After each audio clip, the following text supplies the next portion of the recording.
नमस्कार, आप सभी को मेरे भक्ति चैनल में हार्दिक अभिनंदन है। आज मैं आप सभी माताओं एवं बहनों के लिए जीवित पुत्रिका व्रत का एक बहुत ही प्यारा सा कहानी सुनाने जा रही हूँ। आप लोग कहानी को पूरा सुने, आधा अधूरा बिल्कुल न छोड़ें और कमेंट बॉक्स में जिमुत वाहन भगवान की जय अवश्य लिखें। तो चलिए कहानी शुरू करते हैं। माता पार्वती ने भगवान शंकर जी से एक बार पूछा कि हे प्रभु, आप बताइए कोई ऐसा उपाय जिससे सभी के संतान चिरंजीव और ऐश्वर्यशाली और सुखी हो। इस पर भगवान शंकर जी ने माता पार्वती से कहा, हे देवी, आप जो जानना चाहती हैं वह मैं आपको बताता हूँ, सुनिए। अपने संतान को स्वस्थ, चिरंजीव और ऐश्वर्यशाली बनाने के लिए एक ही व्रत है जिससे माताएं करती हैं तो उनके पुत्र ऐश्वर्यशाली, सुखी और दीर्घायु होते हैं।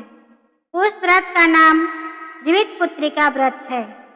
देवी पार्वती ने पूछा कि हे प्रभु, यह जीवित पुत्रिका व्रत कैसे किया जाता है और इसका महात्म्य क्या है?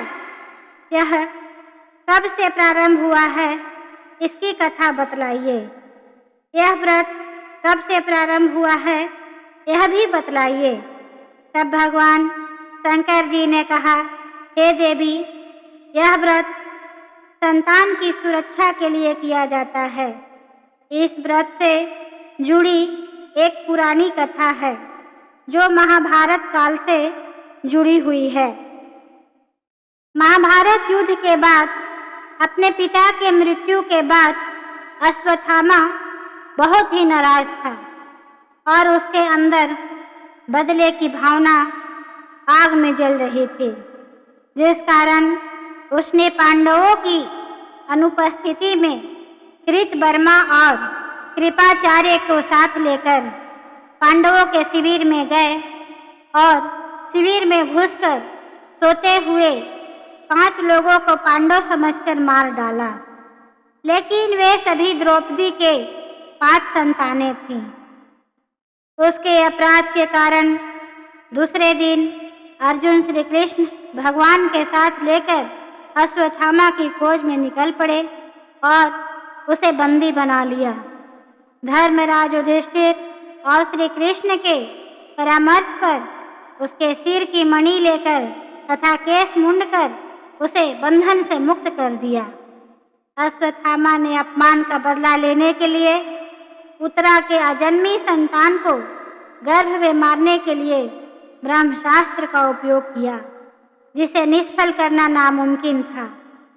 उत्तरा के संतान को जन्म लेना आवश्यक था, जिस कारण भगवान श्री कृष्ण ने अपने सभी पुण्यों का फल उत्तरा के अजन्मे संतान को देकर उसको गर्भ में ही पुनः जीवित किया।